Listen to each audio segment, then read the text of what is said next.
is Ray. This is Andy. And this is FDS NFL. How's it going, Ray? Going great. Okay, good. Going really great. This episode is brought to you by Moosehead Light.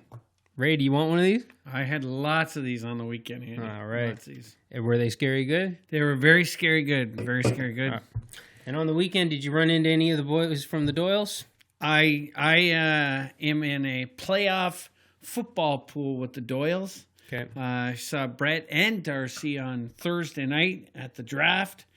And then we went out for a couple drinks at a local pub for karaoke. Okay. And ran into Chris Dunn there as well. Can't imagine the drinks and karaoke, huh? Well, go see the boys at Doyle's if you need uniforms, hats, and shirts and all that stuff. DCI.com, Doyle Corporate Image. Doyle's rule. All right, things are pretty somber. Yeah. So let's get going here. Playoff. What else is going on? There's something else going on here. What else is going on? What else is going on? What have I not done in about 3 months? What have you not done in I'm doing something different compared to the last 3 months. And it's not just on the show, but it's the last couple days. Okay. I don't know. I'm not observant enough to figure this out. I have no Bills logos on. Oh, yeah. No Bills logos. That's a blue shirt. Is that a Bills shirt? It's a blank shirt. Okay. All right. Well, I understand that your feelings. I need a couple days. I've done that before. Need a couple days. I've done that before. I've got my your nice T-shirt on. I wore this just to show you that I was very thankful that you got me the shirt. I didn't bring your hat because I couldn't find it and I had to leave quick. Oh, boy. But I've got that hat as well, and I'm hoping for some good luck with this because really it's going to come down to luck. As the Browns are in a coaching search once again, I'm sure we'll talk a little bit about that. So where do you want to start? Wild Card Weekend. Listen, it lived up to its name. Wild Card Weekend was wild. Yeah. First of all, I got to bring this up. For some of our listeners, you're going to know that every year, well, let's say for the last 4 years, I've been running a playoff fantasy or playoff pool through social media. Yeah. Prior to that, it used to be just families. So just my brothers, sisters, Jeannie's brothers and sisters. Yeah. And we would just do a family showdown. Now it's turned into an online thing. I think I got 64 applicants this year in this year's pool. Okay. And I have to tell you. Yeah. I may be sitting at this table with the wrong Jardine. Oh, yeah. Listen. Are we going to get into that right now? I just want to say, when I'm looking at sports analytics and getting the best advice that's out on the market, right? I used to think Andy Jardine was the guy, but now I'm starting to wonder who this Merle Jardine is because Merle kicked some butt in Wild Card Weekend. Andy. Did he ever? And Merle's wife, Andy's mom, Sandy J, did better than Andy did in the Wild Card Weekend. So, goodness. They both made their picks. They both did well. It's an interesting competition this year. Has it been a pain in the butt? Has it been a lot of work? It is a lot of work. So every person tells me who the winner of the game is going to be straight up, no spreads. Yeah. And then we give the over-under. You got to give me the over-under. So there's a little bit of data entry to it. But once the games are over, it's just super easy. I sort the data and then highlight the wrong answers and then sort it by the outcome, and it's really easy to manipulate afterwards. But yeah, it takes a while to get it in. 60 people, right? And I just launched Division 2 or divisional games coming up, and I'm already starting to get the emails flying in so I got more data entry to do tonight. If it gets any bigger next year, then all you do is you say that the organizer, because this is a very typical thing with these types of things, the organizer plays for free. That's all you got to do. I mean, I think with the amount of work that you're doing with 60-some people, and it's a $5 pool. Yeah. You should be able to put a couple teams in for free. Anyway. All right. Yeah. All right. A couple other shout-outs, though. So The Serge, the original LeBlanc. Serge, yeah. The original podcast partner. He's up at 6'2". Steve Dawson, who wants the biggest shout out of them all. Like he's asking for it? Oh, he wants it. I mean, there is nobody that loves a pat on the back more than Steve Dawson. Okay. And he is also up there with Merle and Serge with 6. Mark Crandall's wife, who made her own pick, she's up at the top as well. Okay. And then down at the lonely bottom, we've got, I kind of like this. We got Mike Fougier. Ah, yeah. And then we got my niece, Natalie Dawson. Okay. Yeah. So job, Dawsons have got the ladder covered from top to bottom. Yeah. Yeah. There we go. Yeah. So that's our little pool that we're doing. If you want information on it next year, always check out my Facebook page. It's under my personal page, Ray Dunn Jr. And come have some fun with us. It's a lot of fun. All right. All right. Let's get into games, Andy. We got to start with the Bills game. Sure. I was amped up going into this game. I 100% thought the Bills were going to go in and win this game. It really came down to, I said it was all going to depend on which Josh Allen showed up. Mm-hmm. And I was also concerned about who they were going to use at receiver. And they did exactly what I wanted. They brought in Duke Williams off the practice squad and started him. First drive, Andy, was amazing. They moved the ball with ease down the field. And then on a little trickery play, John Brown takes the handoff like he's on a sweep, turns around, throws the ball, catches it to Josh Allen. Not a little trickery play. The trickery play. I don't understand why teams continue to follow. It's the same. Everybody runs it exactly the same. The only variation that we've seen on this is the Browns ran it the opposite way because Jarvis Landry's a lefty. Right. That's it. But you got to have a quarterback to catch a ball in a big moment, and Josh was able to do that. Despite the fact the guy that threw the ball put up a duck, man. Even my heart skipped a beat for Bills fans when I watched that thing flutter through the air. I laughed out loud. Glenn was like, what's going on? I'm like, and then it landed in Josh Allen's hands, and I was like, wow. And then the pounding he took at the goal line. Well, yeah, because they had so much time to get there. A better throw, and he walks in. So, I mean, listen. There's a number of things that you could talk about in this game, and I'm just going to touch real briefly on this. Officiating, okay? There's a couple plays that we're going to talk about. The two big ones, Andy. The one play down in the end zone at the second half kickoff where the Bills kicked it down, guy caught the ball in the end zone, threw it to the ref put his hands up for a touchdown. It's a bonehead play by the player. It's a bonehead call by the referee. Right. Listen. And Scott Chisholm, I know we've talked a lot about this. I've seen your messages back and forth. Every rule is in black and white. But you always have to ask, what is the,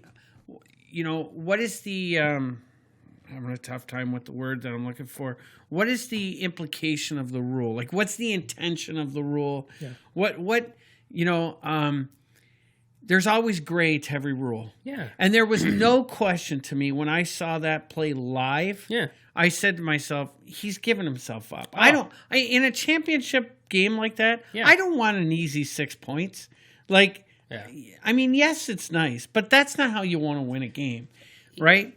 He caught the ball and there was a pause. He didn't just immediately act. No. He paused. He stood still.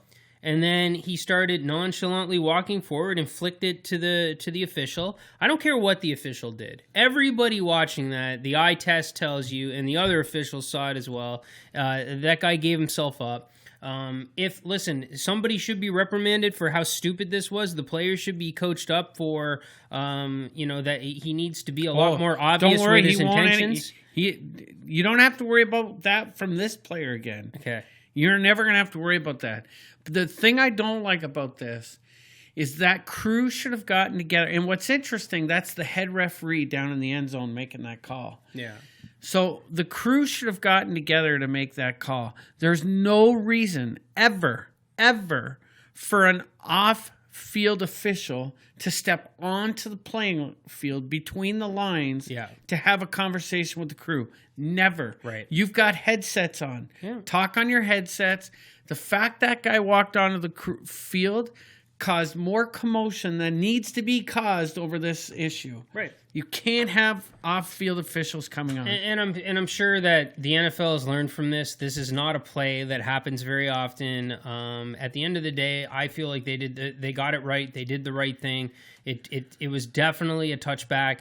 And how they got there were problems with it. But the fact that they did get there was the right move, because the consequences of giving the Bills 6 points for that are just too great. Yeah. Just too great. The other one's a blindside block. I didn't like the call in real play or in real time. Yeah. And I didn't like the call after the play because, again, another big question we have as officials, what impact did it have on the play? Right. It had zero impact on the play. The ball had gone by, long gone, before that block was even made, and it just had no impact on the play whatsoever. Right, but as an official, the fact that it had no, like the way the announcer, if I remember it correctly anyways, the way the crew on the television mentioned it is, he's long gone. There's no reason to even block this guy at any point, let alone block him in the manner in which you did. You can risk injury. So as an official, the fact that was completely meaningless to throw that block, and it's an unsportsmanlike move at that point when you know that there's no reason to do that other than to try to hammer that guy because you've got nothing else to do. I see both sides of it here. Did the player go to the ground? Which player? The player that was blocked, did he go to the ground? I believe so. No, he didn't go down. He stayed up the entire time. Oh. So at the end of the play, it had no impact on the play. As an official, I'm going up to number 70 afterwards. I'm saying, hey, 70, watch those hits after. I'm going to just have a conversation with him. There's no reason to throw a flag there. And I don't care if this is for the Bills, against the Bills. There's just no reason for that flag there. There's no reason. All right. Bills lost this game plain and simple because they didn't make the plays when they had to. Right. They went, as I mentioned, they went downfield. They had the ball, Andy, 5 times in the red zone after that time. How many times did they take a shot at the end zone? They didn't at all. Once. Oh. Okay. And Josh put it on a dime to Duke Williams, and he couldn't get his feet in at the 2-yard line. All right. That was the only attempt they made to the end zone on a team that was known to have 2 weak safeties. And they played a lot of sets where the fullback was in the package. You didn't need a fullback in the package. Yeah. Go 3 wide, put Cole Beasley out there. You know they're weak in the safeties, and it makes it tougher for the defense to rush on you when you're in 3 wide. Anyways, I am not happy with the play calling whatsoever. Right. Whoever designed this offensive playbook for this game, in my opinion, should be let go immediately. We need a young offensive coordinator that can come in and call plays aggressively. You have to stay aggressive for 60 minutes of football. If you get conservative and start, getting off the game plan from the start, you're not going to win in the National Football League. And that's plain and simple. I think there's in the fourth quarter, you run the ball. And what did they do? They threw the ball. Well, because that's the problem is so they got aggressive because they realized this is slipping away from us. So, look. Yeah, but you should never have done that at that point. Had you gone to the end zone earlier in the game when you were kicking those field goals, take a shot at the end zone. If you hit on one of those plays, now you're up 20-0 in the third and fourth quarter. You're running the ball, chewing up clock. You should never have been in that position. Josh was a deer in the headlights in the fourth quarter after fumbling the ball, and he was a deer in the headlights on a play that should never have taken place. They should have been running the ball there because they put up the points that they needed in the first. And listen, the Bills have been a team all year, put up 16 to 20 points, the defense will hold them and will win games. Well, come playoffs, that doesn't work. You're playing against the best teams in the league, and they score points. You need to put up 25 points in a championship football game, or you're going to lose. Just like the rest of the games we're about to talk about. All right. Well, there you go. From a non-Bills fan who watched the game very closely, look, it comes down to coach and quarterback in the playoffs. And the Bills played a great first half. They took a 16-0 lead in at halftime, and when they came out, you could see that they were hoping that their defense could continue to hold and that they could conservatively run the clock and get out of here. And unfortunately, the fumble is what set everything off. So once the fumble happened, Josh Allen lost his mind.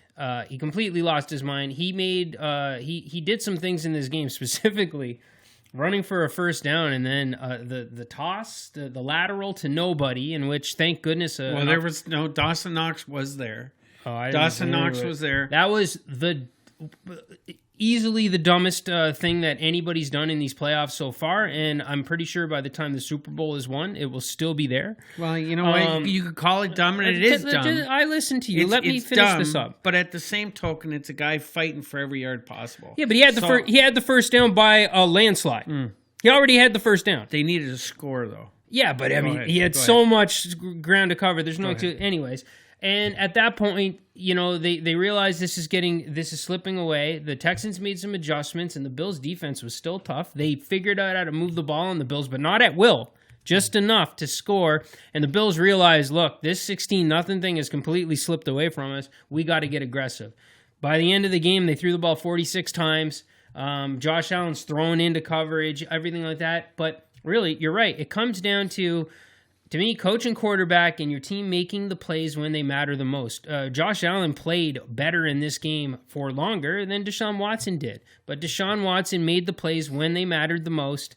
And it's like, there were just numerous things that if you took just two of them away, the Bills might still win this game. The 3rd and 18 conversion of Duke Johnson, where it was just a check down, and your entire defense was at the line to gain, waiting. So that's why he was open and got a full head of steam, going for it on 4th and down when they did. There were so many things. And then, of course, the Deshaun Watson play was just a miracle. Like, those guys don't whiff like that again. A couple of bounces, and this goes the Bills' way, and we're not sitting here discounting the Bills' victory. We're all happy that they're moving on. So, I'd still be talking about play calling, though. Well, I still would be. I've been talking about it all year. Yeah. I've said all year. I think your offensive coordinator is doing a wonderful job bringing Josh Allen along, not being too aggressive with him, because Josh Allen's not ready to be that aggressive yet. I will tell you he's done a good job with Josh Allen, but Josh Allen's ready for somebody more progressive now. Right. It's time to go, and I pray the Browns hire him.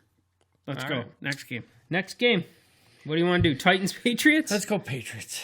So let me tell you about the Patriots. So I have some Patriots fans over after the game, and for both games. They were here both games. And here's my biggest complaint about the Patriots game this year. Okay? Yep. I was so upset with the darn Bills game. I haven't thoroughly got to enjoy Tom Brady's last play in Foxborough, an interception for a touchdown. Oh, you'll still have time. There will be more plays in Foxborough, but we'll talk about that later. Keep going. That's all I got to tell you. It was great to see. I predicted the Titans to win this game. I knew Derrick Henry was going to, take it to that defense. Tannehill did exactly what Tannehill had to do. He made the plays that he had to make. Tannehill, whatever you say his name, right? Yeah. But he pushes the ball downfield. He's not afraid to make plays downfield. And I'll tell you right now, Vrabel is a great coach. Really enjoyed watching him go against Belichick. Belichick has really had it tough this year against his former employees. Well, he always has it tough, but yeah, like it just seems like every single former player, assistant, whatever, that coaches against Bill Belichick, in their first or second meeting, someone's getting them. They get him. It seems to happen every time. What he pulled to Belichick in the last 6 minutes of that ball game, I was going to say, it was amazing. It was the best television I've seen in years. Yeah, so that was the highlight of the game for me, but I wanted to ask you, so while it was happening, I thought it was hilarious that Belichick was clearly mad, right? Oh, he was freaking. Because Belichick's the guy that exposed this loophole to the rest of the league, right? So now Vrabel's using it on him. Now, me, at the time, with the score, I didn't think I wasn't sure whether it was a smart move by Vrabel or not to do that. I thought he might end up needing that clock. In the end, it was a really smart move, and it's absolutely hilarious. And it was hilarious at the time just because Belichick was so mad. I got to go back and watch it. I got to go back and watch that last fourth quarter again. Yeah.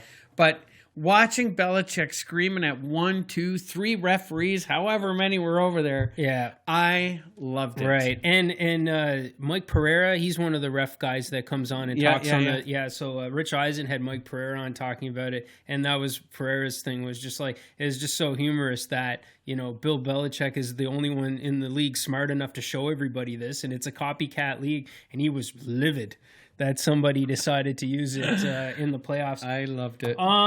Listen, do you want to talk now about Brady's future, Belichick's future, and what we think's going to happen? Yeah, get some predictions official, or finish the game. Let's just go through the games real quick. Saints, Vikings. Yeah. Wow. That one surprised me less than the Patriots losing. This one surprised me more. This surprised me less. Oh, really? The Saints have been doing nothing but coming up short year after year, since they won the Super Bowl. But the last 3 weeks, they've looked great. Right, but this is when it matters the most. Yeah. And when it matters the most, the Saints have choked. So all I'm saying is, hey, tough loss, still surprised. I called the Saints to win, so still surprised. But I know that you put a poll up, or somebody put a poll up saying, what were you more surprised about, the Pats losing or the Saints losing? I think you also put the Bills losing. I put all four. And I'm way less surprised about the Saints losing, because this is what they do. And I wasn't shocked in any way, shape, or form about how this game went down. Well, to see Drew Brees, here's the one big plus I take out of all these games. We saw the mistakes Josh Allen made. And, seeing Tom Brady finish throwing that pick six, seeing Drew Brees fumble the ball and still manage to get to overtime. It's just too bad he never got to touch the ball in overtime. Yeah.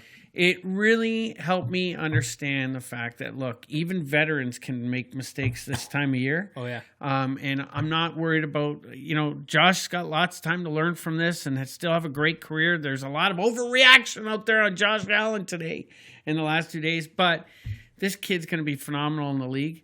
And seeing these two veterans make these mistakes, it eased my pain a little bit. There you go.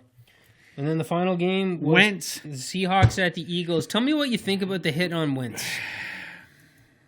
I listened to an interview with Clowney yesterday, and Clowney said, go back and look at the replay. He says, what do you want me to do?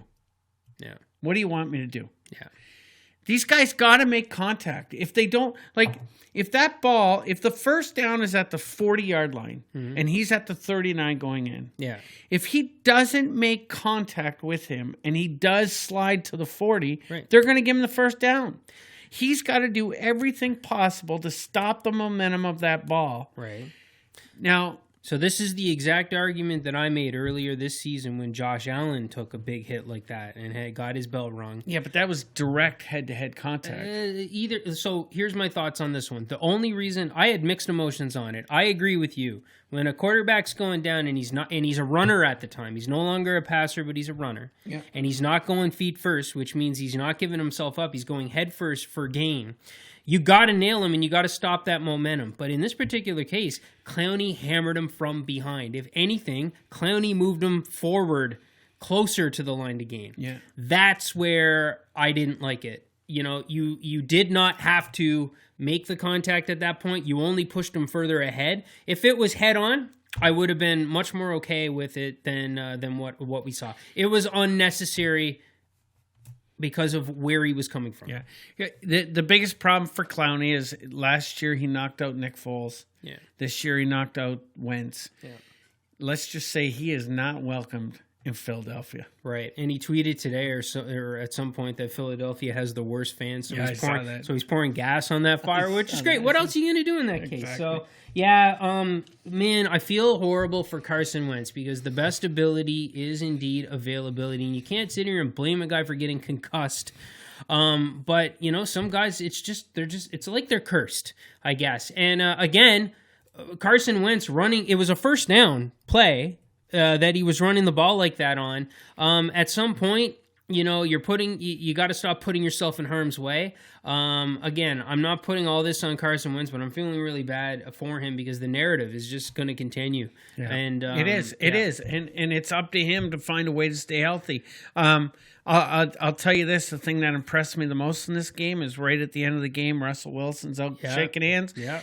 Coach Peterson comes up to see him, and Susie called for him. Wilson saw him. He says, "Coach, it's a true honor. True honor." Goes up, gives him a hug. Yeah. First questions he asks him is, "How's Carson doing?" Yeah. I mean, that is classy stuff. Russell Wilson, very classy. Head coach Pete Carroll. I don't know if you saw the handshake between Carroll and Peterson, but that was way less. Yeah, Peter Carroll wears his emotions on his sleeve. Yeah, he didn't want to talk at all. No, and Peterson tried to congratulate him. It's just like, meh, get out of here. He's done that numerous. That's not a first time for Pete Carroll. That's for sure. No, for sure. And the only other thing on that game, and I had it queued. Oh, the moment Josh McCown went in that game, I wanted the Eagles to win. Yeah. So badly. Yeah. And you know what? Josh McCown of 3 years ago runs that in for a touchdown when everything parted ways. But he gave it all, man. He gave it everything he had, and there was Josh McCown's one of the best athletes in the NFL. This guy can still 360 dunk a basketball. And the old Josh McCown, he was running that in, and man, he saw daylight, and I felt so bad for him. But I called the Seahawks to win. I'm glad the Seahawks move on. But the moment Josh McCown got in that game, I became an Eagles fan. Yeah. I didn't get to see too much of the game. I was playing hockey myself that night, and Andy, my goal scoring streak is on, still moving forward. There we go. Well, there you go, guys. Old fellas on fire. McCown 3 and games Ray in a row. All right. Okay. Well, that's the game. So, what do you want to get into? All right. Let's just talk Brady. Okay. Let's talk a couple things. Okay. Yep. In fact, let's save Brady for a second. Okay. New Orleans Saints. Yes. They have Teddy Bridgewater. Yes. Drew Brees. Yeah. Both are free agents. Yeah. Which one are you going with if you're Sean Payton and the New Orleans Saints? You can't keep both. Let's ask this: is Sean Payton? That's the other big question. Listen, like I said, they just ever since that Super Bowl, which required the onside kick miracle, these guys have been de-geniused a little bit, and it might be time to move on from Drew Brees, but. The thing is Teddy Bridgewater really a better option? And this same thing's going to come into play with the. He did have the Saints at 5-1 this year. He did. So the first loss was Drew Brees's. That he went 5-0. Yeah, he did. Starter. He did. He went 5-0 as a starter. Are you asking me what I would do or what I think will happen? Well, I mean, listen. If the Saints decide to stick with Brees for another year, there's a lot of teams out there that would love to have Teddy Bridgewater. Well, really? How many? I think so. Name a few. Chicago? Yeah, Chicago maybe. Chicago? Carolina? Potentially. Right? Yeah. You want another one? You want me to keep going? Yeah. Miami. Yeah, because if you look at some of the other quarterbacks that are going to be available, right? A lot of people like to talk about whether Jameis Winston will be available, whether Cam Newton will be available. Yeah. If Cam Newton's not available, then you can take the Panthers off the list. I don't think there's that big of a market for quarterbacks. LA Chargers? That's an interesting one, too. But they're already going to have their quarterback. Oh, yeah, we'll get into that in a minute. I don't know. I do think that they'll be able to retain them both if they really need to somehow. But I don't know what would happen. If it were up to me, it would be time to move on from Drew Brees. But that guy means so much to that city and so much to that team. It's going to be really hard for them to do it. So if he wants to trot back out there for another year, they'll probably let him. Yeah. It's a difficult decision. Yeah. Are you doing what's best for the future franchise? I'm not sure. Right. All right, let's talk about Brady. Okay. For weeks now, Andy, and I'm talking weeks. Yes. I threw it out there that Tom Brady would be an LA Charger. And you're the first person I heard it from, but now I'm seeing it in a lot of places. It's all over the place now, Andy. Yeah. And listen, I don't want to say I started the rumor, but I'm just saying. Okay. I said it a long time ago. Now, here's the thing. Here's a couple reasons why I thought this would be a perfect move. Okay? Yep. The biggest complaint of Tom Brady this year is he had no weapons on offense. Mm-hmm. Okay? Now, in LA right now, they got some decent weapons. You got Keenan Allen still there. Yeah, Eckler. Eckler's going to be there. Mike Williams on the outside is going to be there. They'll probably re-sign Hunter Henry. My feeling, Melvin Gordon's most likely gone, but who knows? Yeah. They still have Bosa on defense. They still have a good defense. They're moving to LA into a brand new stadium in his home state. Yeah. And they need somebody to come in and sell tickets. Yeah. Tom Brady's going to get a chance to be Wayne Gretzky. Okay. I mean, it's a perfect opportunity. Now, that being said, you said you had a few reasons. What are that's it. Those are my reasons. Okay. That's my reason. Okay. All right. Now, I have been sold 100% that this is going to happen. Okay. I paid a little bit of attention to Twitter this morning. Listened to WEI radio out of Boston today for a little bit. And I just don't know if Kraft will allow Brady to put on another team's jersey. That's exactly it. So you want here's my official prediction. I'll make it right now. I will not be changing, so we can celebrate when I'm wrong. Because if I'm wrong, then that means we'll probably potentially be celebrating that you're right as well. Brady is either going to retire or he's going to play as a New England Patriot, and because I believe that at the end of the day, they are going to be each other's best option. Tom Brady, a lot of people like to say Tom Brady wants to go prove that he can win without Bill Belichick, but he doesn't need to. He's already the greatest of all time. And to me, Tom Brady going to another organization and playing in a different system for a different coach would be more embarrassing than Michael Jordan's time with the Washington Wizards, okay? He would have to learn a whole new system. Why does he need to do that? He has no reason to do that. Now, you call California his home state, and you're right, but most of his family now lives in New York. Albert Breer, who lives in the New England area and is very connected with the New England Patriots, says even if Brady did this, and he didn't say no when somebody brought it up, it was the Ross Tucker football podcast that he was on, and when Ross brought it up, Albert said, yeah, there's definitely potential. There's tremendous business potential. This TB12 thing that Brady has going, he wants to prove to people that his system will allow you to play football until you're 45. So he's motivated to play until he's 45, but Albert Breer says Brady would always want to be somewhat have a home base somewhat close to New York, or make sure that he would have easy access to New York.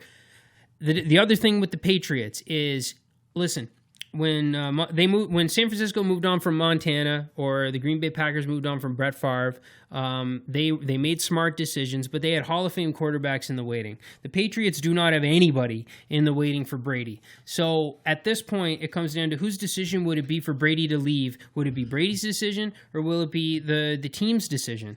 Like you just said, I don't think Kraft is going to allow Brady to leave if Brady wants to play for the Patriots. I don't think Kraft is going to allow Belichick to not have him play.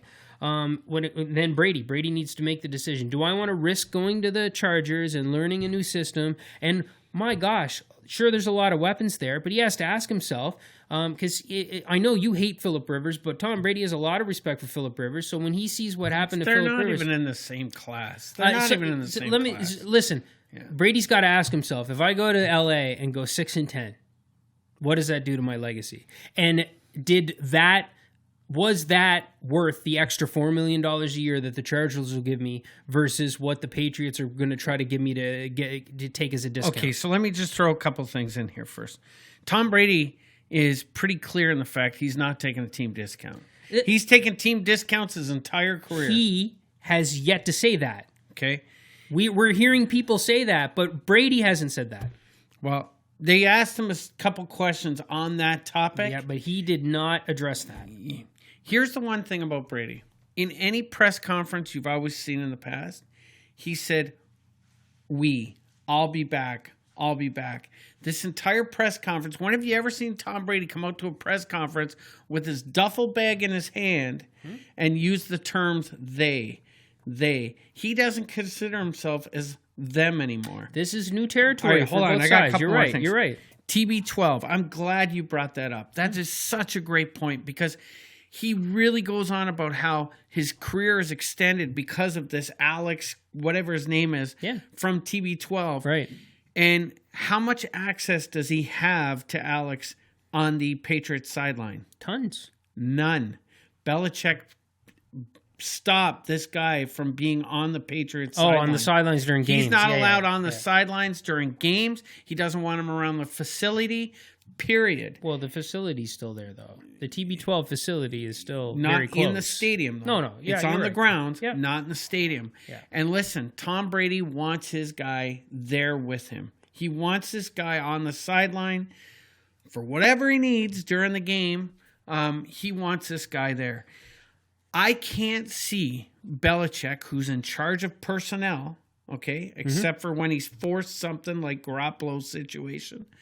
I cannot see Belichick wanting to open up the purse and give Brady $20+ million in 2020 for a 43-year-old quarterback. Yeah. I can't see it. I can't see it happening. I can. And at the same token, I really believe Belichick and Brady want to prove that they can win in this league without the other. Well, that's my thoughts. Yeah. I'm still... Well, the predictions are official. They're here. They're recorded. You are certain he will be the quarterback for the Chargers, and my prediction is simple. He will either not play, or if he does, he's not retiring. It will be with the Patriots. There's no way Tom Brady walks away from football after that pick six. No way. Mine is if he plays next year, it's with the Patriots, or he's not playing at all. Yeah, I'm just telling you that the option of not playing is not an option. So it's Patriots or not. I've got 31 other teams. I like this deal.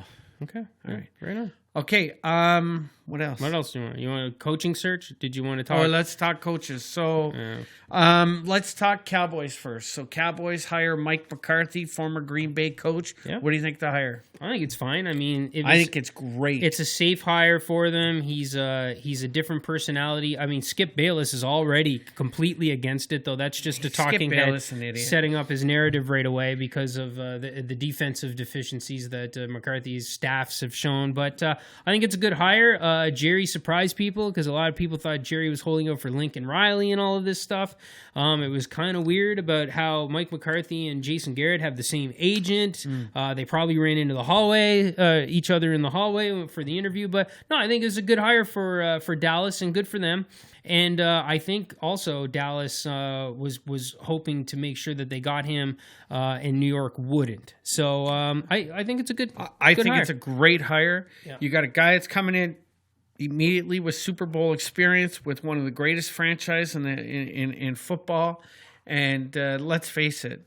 Maybe one or two of the years that McCarthy was in Green Bay, you can blame him for not winning, but they didn't have the personnel on defense for many of those years, and that he wasn't in charge of personnel. Well, the offense too, though. Like every gripe that you made about Brian Daboll and how he called plays for the Bills this year, and how he refused to change and become a bit more aggressive as Josh Allen developed. For 3 straight, maybe 4 straight years, Mike McCarthy refused to alter anything about his offense with one of the greatest quarterbacks of all time. So, Listen, every single coach was a risk this year. Coaching search is a total crapshoot. The former Super Bowl winning head coaches have just as much of a chance to fall on their face as the first-time coordinator guys. So, for the Dallas Cowboys, it was a good hire and great way for Jerry Jones to steal the media attention because people stopped talking about the wild card games awfully quickly and started talking about Dallas Cowboys head coach. There you go. All right. So New York Giants. We got to go through this quick. Well, New York Giants. Carolina turned around and got Matt Rule from Baylor. So that's complete? That's done. Everybody thought that was the New York Giants guy. Everybody said this is the New York Giants guy for sure. New York had Josh McDaniels coming in later this week, but everybody thought they were holding out for Rule. And out of nowhere, Carolina announces, because a lot of people thought McDaniels... everybody says McDaniels is only taking the Browns job or the Panthers job. And he was interviewing with the Panthers first. A lot of people said they're not going to let him out of the building. Well, instead, they turn around and they don't let Matt Rule out of the building. The it's not a rumor. They're reporting that once he was offered that mega contract, it's like $6 million, or 6 years for it's big for a coach. He called the New York Giants and said, "Here's my contract offer from Carolina, match it."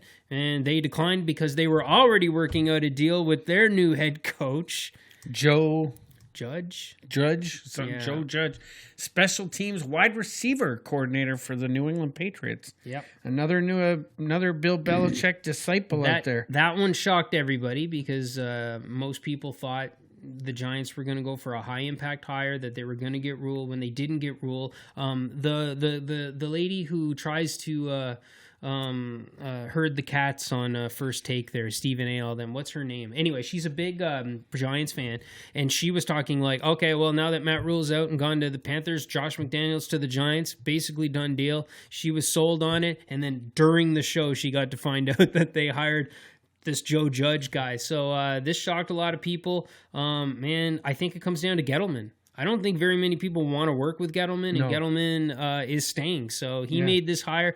This was kind of his John Dorsey move, right? So we'll see how this goes.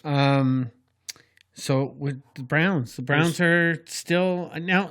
There's like nobody left but the Browns. You brought up New Orleans. What happens there with Sean Payton? Yeah. Who knows? Maybe that's an opening. Rex Ryan says he wants back into the coaching gig. Oh, gosh. Now, I don't know if he's head coach material. I think he's got to go back and start as a defensive coordinator and, put some time in there. I think that would be a great move, getting Rex Ryan as a defensive coordinator. He was great as a defensive coordinator with Baltimore. Well, with the Browns, I mean, it's down to two guys. You can basically write this down in ink, okay? The Browns guy that they wanted from the beginning is Josh McDaniels. Jimmy Haslam is infatuated with Josh McDaniels. He's tried to hire Josh McDaniels and make him the Browns head coach 2 other times now. This will be the 3rd time. He's from the Cleveland area, and they're trying to get him there. And there was no way they were going to, they had Mike McCarthy in the building. Now, they couldn't have offered him a contract because they didn't. How embarrassing would it be for the Browns if they make a verbal offer to Josh McDaniels and then Kraft calls him back and says, come back to the Patriots again? Do you even want to go down this road with this idiot? Did you just say how embarrassing would it be to the Browns? Yeah. Okay, go back. You don't need any more, though. You don't need any more. Why tie yourself up? That would be a stupid reason not to offer him the job. Right? I'm telling you, I would not be adding any more fuel to Cleveland's. They got their own situation right now. The last thing they need is a guy that they're not even 100% sure he's going to accept the offer. I just don't know why teams would even bother with Josh McDaniels. He's proven it over and over. New England is where he wants to be. Well, that is not what they're saying anymore. He wants out of there, and that's now what is they the said time. Last year too. How'd that turn out? No, that's not what they said last year. They was did. The year before. Prior to the Colts situation, they said the exact same thing. Anyway, what you're talking about does not matter about football on the field at this point. Do I like what he did to the Colts? No, but. Am I a Colts fan? No. So what do I care? I know. So offer him the contract and get him to sign it. And there's listen, unlike the Colts, Josh McDaniels is out of the playoffs. So there's nothing to wait for anymore. He's no longer under contract. He's no longer doing anything. If you want him, you sign the contract right there.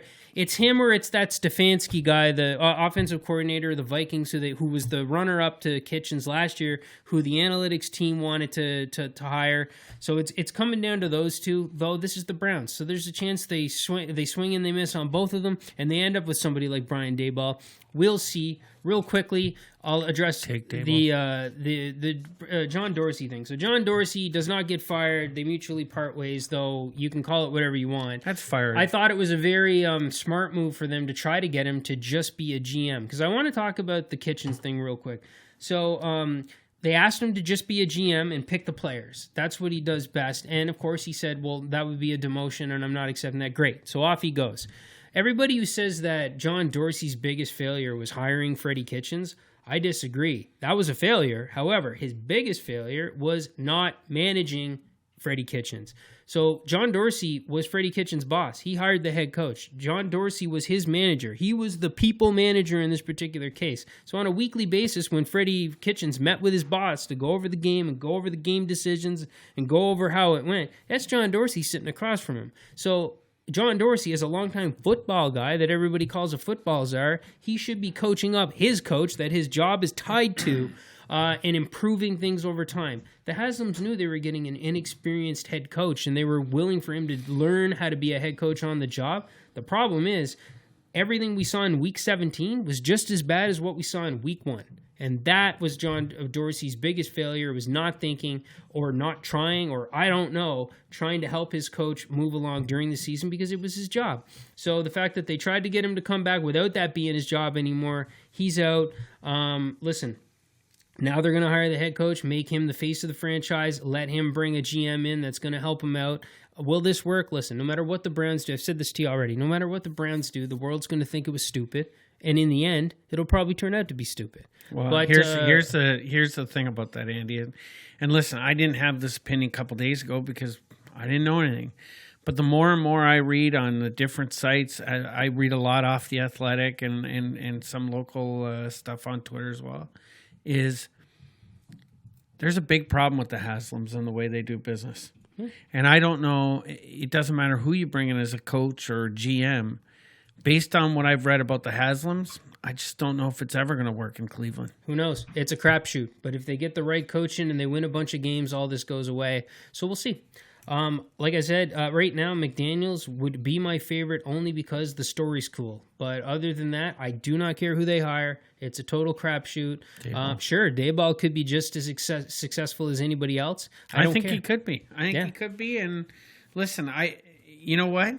I think the best thing, he has done a great job with developing Josh. Great. I'm not taking anything away from him. Yeah. But I think putting him as a head coach and getting him out of, getting him to help with designing the play, but not making the actual game calls or gameplay calls, that might be very good for him. He could be a very good head coach. Yeah, it comes down to listen, they still have to make decisions with Baker Mayfield in mind, and Baker needs a head coach that's going to come in and demand his respect. And that's Brian Daboll. And Josh McDaniels with his 6 Super Bowl rings and a guy that's been able to coach and scream at Tom Brady for ever since the time he was 29 years old. He's fine. All you have to do is go watch film and look at how Brady talks to Daniels during the game. The way the blow-ups he's had at McDaniels, that guy doesn't earn any respect from a QB like Baker Mayfield. Trust me. No, I disagree with you there. But anyways, let's move on from this. Is there anything else we need to touch on? I got everything off my list. The game's coming up this week. You got Minnesota at San Fran, Tennessee at Baltimore, Houston at Kansas City, Seattle at Green Bay. These should all be fantastic games, Andy. Do you want to make picks real quick?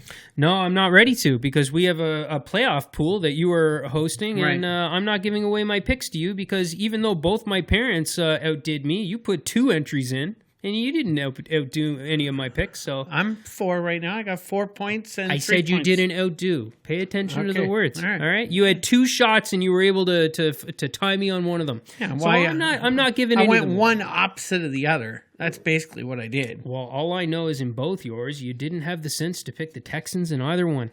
No, of course I wasn't. I was all in on the Bills. Well, there you go. Would you pick a team other than the Browns if they were in the playoffs? 100%. Wait, let's save that question for a couple more years. Yeah, a couple more years down the road. Exactly. All right, boys, that's the show for this week. Gals. Boys and gals, that's the show this week. All right. Enjoy the playoffs. Enjoy the divisional rounds. And if you're in our pool, good luck with your Rays pool. Good luck with your picks. And we'll talk to you next week. Hold on here. If you're watching this on YouTube, don't forget to subscribe right here. Yeah, like, comment, subscribe, subscribe. And what's the other thing you always say? Well, leave us a rating and a review if it's on your podcast app. That would be great. That'd be great. Thanks, guys.